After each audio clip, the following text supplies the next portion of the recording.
I found this little gem in the St. John Valley Times in 1973. It's about being a teacher in the 1930s and how it was a great honor, by Mrs. Norma Beaupre.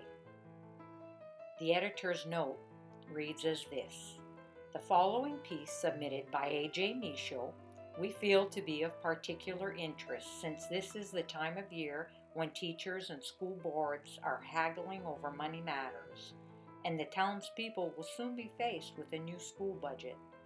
It can do no harm to escape into a simpler time, when there was a good deal less to learn and less reasons to bother.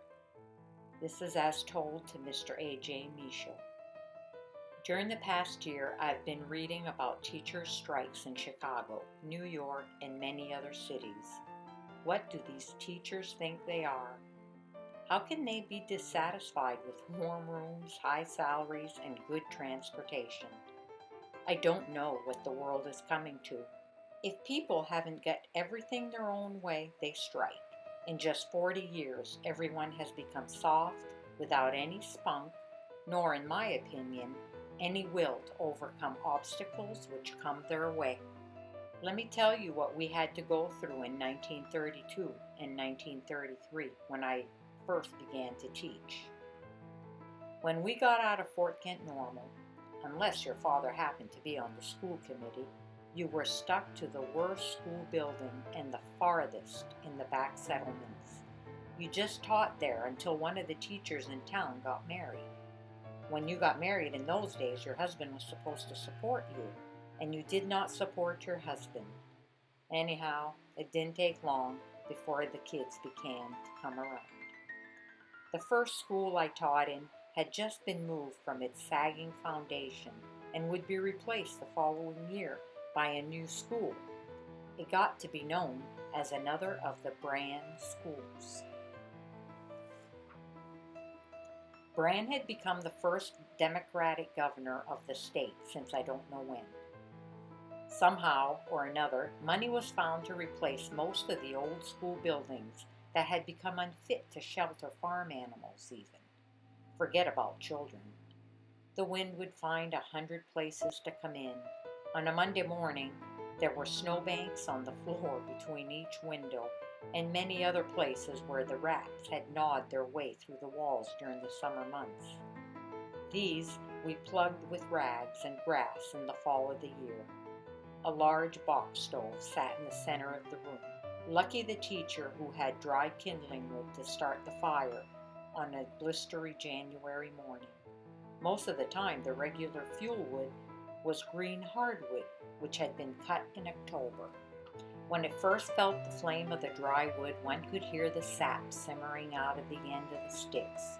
I always expected to see a pool of water dripping out of the stove. However, after a while, this wood started emitting a pale blue flame and finally burned into a large, glowing embers. The secret of getting a little heat out of this green wood was to wait until it eventually dried up and began to burn. The sides of the stove were now hot. One could not afford to appreciate this heat to the full. One immediately filled the stove again so that the new wood would have a better chance to dry. This went on all day. By mid-afternoon, the mittens and bonnets of the children would have dried up. Before leaving the school building at night, I'd fill the stove again, close up the flues, and some mornings I would be fortunate enough to find a large chunk of embers, which were still glowing when I racked the ashes with the poker.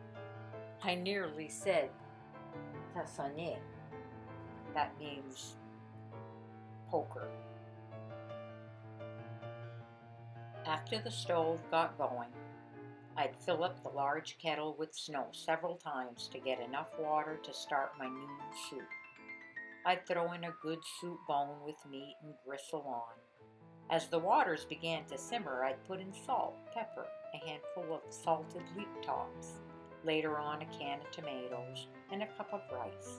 This would be my lunch, and it would also add something to some of the pupils' lunches, which were in a few cases 2 or 3 slices of bread thinly smeared with butter.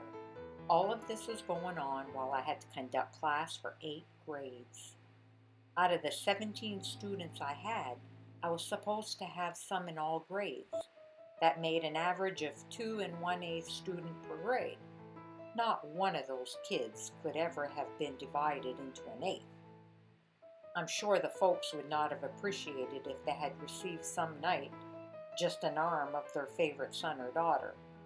I had 6 in the kindergarten or first grade, and the rest were interspersed into the remaining grades. It was reading, writing, and arithmetic, but we had learned a lot of newfangled ideas in normal school, so we had to adventure into the history of the U.S., the history of Maine, and also geography for kids who had not traveled further than Lille. Penmanship and drawing. Everyone enjoyed drawing. It was always held on Friday afternoon. I don't know what attracted the kids to this class. Was it because it was the last afternoon of school for the week, or is it because they really enjoyed to draw? It might have been a little of both, for they made reasonable resemblances of a hog or a hen, or anything in which they were acquainted. I must not forget the rest of the curriculum, like learning the allegiance to the flag and singing. I could not sing a note, but some of those kids had the sweetest voices. So I let them sing the songs that they had learned at home, and we would have a good time. The talking and the gossip at luncheon were a joy to the teacher, and the kids enjoyed my soup. We learned to multiply and divide, and the kindergarten kids would chant with the 5th graders, 5 times 5 is 25, and the 8th graders would thus review their multiplication tables. The 2nd graders would learn that Maine became a state in 1820, and the first 4th of July happened in 1776. It is a fad now to talk about open classroom teaching and how good and modern it is. You couldn't have had a more open classroom than we had. It was open to the wind, the cold, the heat of a June day, and its flies. But it was also an open classroom to all the knowledge which the books of that time held. Abraham Lincoln attended such a school, and look what became of him. At that time, I was not, or had I not, the least intention of teaching to a future president of the United States. I was just trying to earn my salary and trying to keep 17 kids more or less comfortable during the winter months and interested during the milder weather of the spring season. I knew that when rock-picking time came along, Pierre and Jacques would have to leave school to help their fathers, or that some of the boys would play hooky some fine morning when snow began to fall to tend to their rabbit snares. They were just a few minutes late on such mornings, and if I could add a rabbit to the soup, it would add body to it. Really, I never could see raising wild rabbits to feed foxes. They are good to your stomach when one is hungry. Ah, yes, I was boarding out for the first time in my life. The folks with whom I was staying thought that they had it made. I was paying them $3 a week for 5 days. Let me tell you about the day the superintendent visited my school in January. It must have been 40 below that morning, the day Mr. Albert Martin had taken the train at Frenchville to travel to Grand Isle. In the morning, he visited the 4 classroom in the town's big school. At noon, he came home and asked my father to ask the usage of his horse and sled to visit my school. Dad was most accommodating, for his daughter had gone up a notch in the world, so the super got the best treatment my folks knew how to provide. He nearly froze to death going up the Morrow road. When he arrived at school, the place was just warming up. He tied our old nag to the post in front and threw a blanket over the horse and ran in. We were all sitting around the box stove. We all stood up and said, "Good morning, Mr. Superintendent."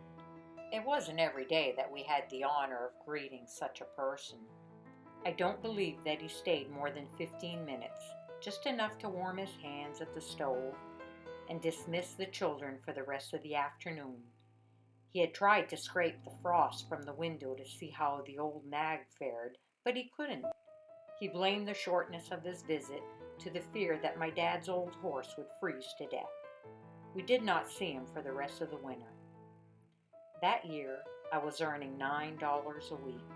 Beside my board, I paid Raoul Carbin $1 a week to drive me to the school on Monday and get me back home on Friday afternoon. That left me with $5, clear money, per week. On our way back, we would often meet some of the farmers who had taken a load of potatoes to town. They would be all bundled up in their bearskin coats, sitting on the bottom of an empty barrel, as they had been celebrating some during the afternoon in anticipation of the cold ride back home. We often had to take the side of the road, and we would overturn. The drivers were a little too far gone and were leaving their teams lead them back home. It was just another tumble in the snowbank. Being a school teacher in those days was a great honor. All the boys were glad to walk you home after a party. I wondered at the time whether it was because they liked me or whether they were interested in the money which I must surely save with such a salary. How times have changed.